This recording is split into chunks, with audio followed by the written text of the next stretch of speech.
अपराध के मामले सामने आते हैं तो वो एक चिंता का विषय होता है और हमारे लिए भी एक चुनौती है।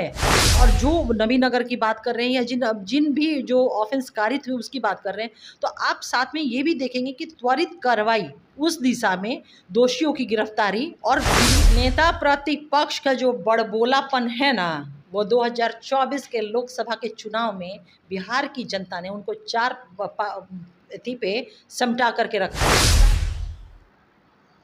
नमस्कार, मैं मनीष और आप देख रहे हैं मीडिया दर्शन।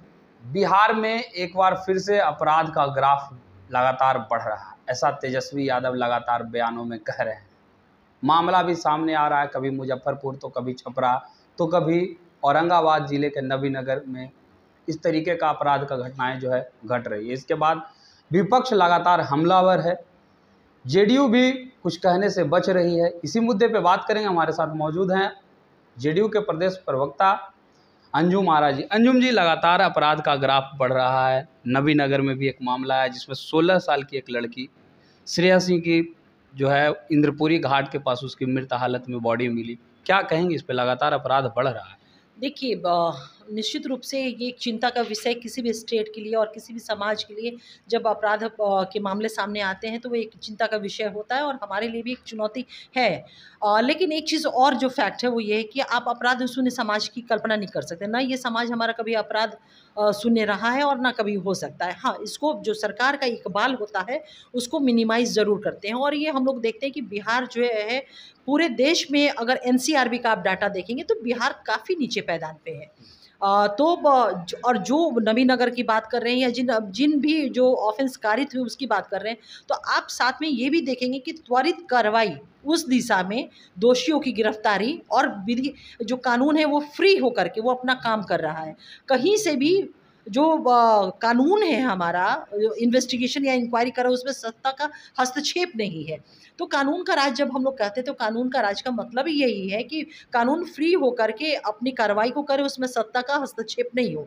तो जो भी आप घटनाएं घटित होती हैं, हम लोग तो चुनौती इस विषय पे देते हैं कि कोई भी ऐसे घटना को आप बता दीजिए जहाँ पे कानून फ्री होकर के काम ना किया हो, सत्ता का हस्तक्षेप रहा हो। और जो लोग भी ऐसा करते हैं उनकी जगह से जेल के सलाखों के पीछे कोई भी लोग बख्शे नहीं जाएंगे। और जो भी घटना आप बताए हैं उसमें तो गिरफ्तारियां सुनिश्चित हो गई है। रोजगार की अगर बात की जाए तो लगातार तेजस्वी यादव क्रेडिट लेने में लगे हुए हैं नौकरी को लेकर के। बिहार के मुख्यमंत्री नीतीश कुमार ने भी कहा है कि 2025 विधानसभा चुनाव से पहले 12 लाख सरकारी नौकरियां दी जाएगी। इस पर तेजस्वी यादव भी कह रहे हैं कि ये बतलाया कौन है, तरीका सिखाया कौन है नौकरी देने का? आप लोग तो तरीका तेजस्वी यादव से सीखे हैं। नेता प्रतिपक्ष का जो बड़बोलापन है ना, वो 2024 के लोकसभा के चुनाव में बिहार की जनता ने उनको 4 पे समटा करके रख दिया है, 4 सीट पे समटा के रख दिया है। बहुत बोलते थे चुनाव से पहले कि मैंने नौकरी दिया, मैंने ये किया, मैंने वो किया। अरे संसदीय व्यवस्था है ना इस देश में। मैं मानती हूँ इस बात को कि बिहार की जनता बहुत ही प्रबुद्ध है। आप कितना भी राजनीतिक चाल चल लीजिए, कितना भी राजनीतिक ठगी झूठ फरेब कर लीजिए, बिहार की जनता आने वाली नहीं है। ये 2024 का जो रिजल्ट आया ये साबित कर दिया। संसदीय व्यवस्था में निर्णय करने का शक्ति किसके पास है? या तो स्टेट है तो मुख्यमंत्री के पास, और सेंटर है तो प्रधानमंत्री जी के पास। कैबिनेट में मामले जाते हैं, डिसीजन होते हैं, एग्जीक्यूट होता है। अब ये नेता प्रतिपक्ष एज ए डिप्टी सीएम कहाँ से ये इंटाइटल्ड हो गए?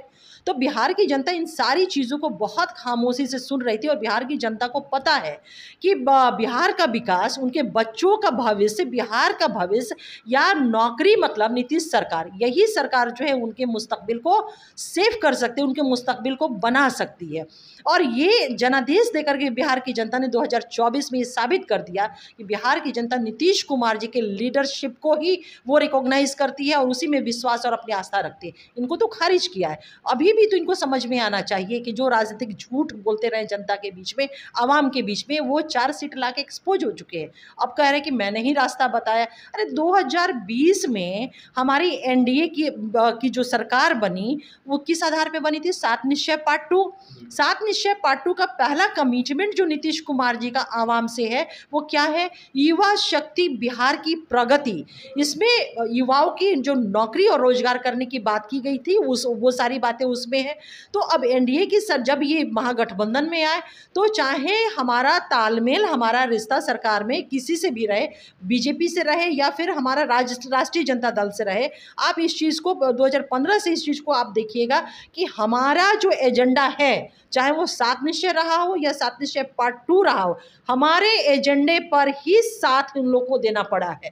तो ये नौकरियों का सृजन, 12 लाख जो नौकरी हम नेक्स्ट ईयर तक हम देने का जो हमारा संकल्प है, ये नीतीश कुमार जी का अपने बिहार की आवाम से वो कमिटमेंट है जिसका वो एग्जीक्यूशन बहुत ईमानदारी से कर रहे हैं। और सिर्फ यही एक कमिटमेंट नहीं है, बल्कि आप देखेंगे कि 7 निश्चय में जो भी कमिटमेंट माननीय मुख्यमंत्री जी का आवाम से रहा हो, चाहे वो हर घर बिजली हो, समय से पहले उन्होंने एक घर में बिजली पहुंचाया, नल जल की योजना हर घर में पहुंचाया, नली गली योजना हर घर को पक्कीकरण किया।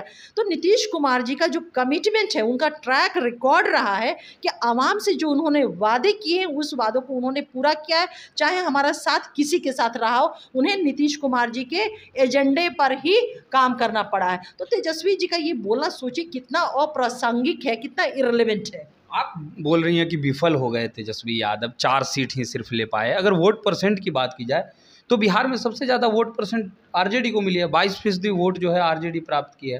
तो फिर विफल कैसे रह गई? सीटें प्राप्त नहीं कर पाई उतना जितना वो दावा कर रहे थे, लेकिन वोट परसेंट की बात की तो वोट परसेंट तो काफ़ी ज़्यादा है उनका। अब आप बिल्कुल सहमति की, जो जहाँ आंकड़े होते हैं, आंकड़ों को तो आपको स्वीकार करना ही होगा ना। तो एक आंकड़ा ये भी, डेमोक्रेसी में क्या है, डेमोक्रेसी में क्या है, डेमोक्रेसी में कि जनादेश किसके लिए है।